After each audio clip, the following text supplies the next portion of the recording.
And joining us now with the details of this incredibly tense exchange, Lieutenant Colonel in the Reserve, Sarit Zehavi. Sarit, great to have you with us. Talk us through the details. What happened on the northern border that we saw this standoff? Well, yesterday there was an activity of the IDF in one of what we call enclaves, meaning that there are territories which are Israeli territories north to the fence.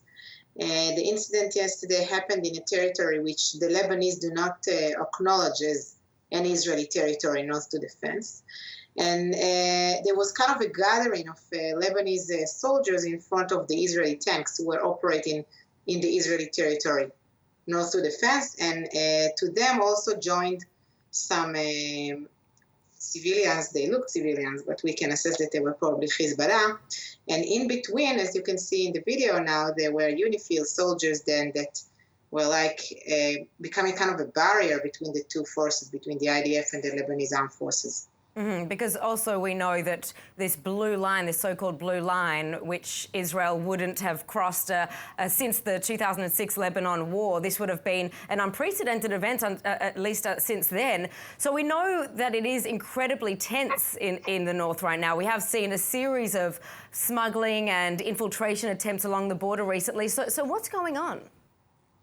Yes, the feeling is definitely that something is different. Something is changing along the northern border of Israel. I don't recall in the past 14 years, since 2006, that amount of events in a month and a half of few crossing of foreign workers, shepherds along the border, which is kind of routine, but not like that.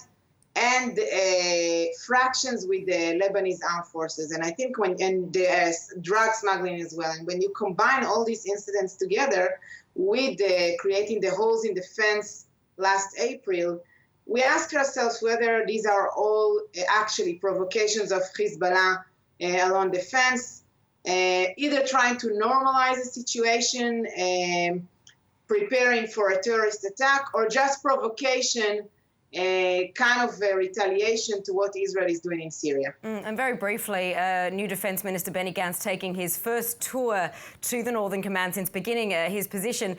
Does this point to the level of threat that Israel is feeling in the north?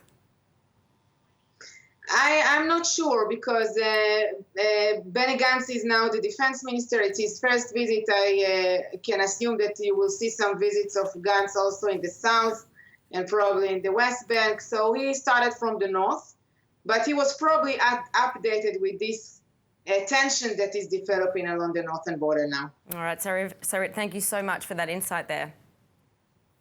Thank you.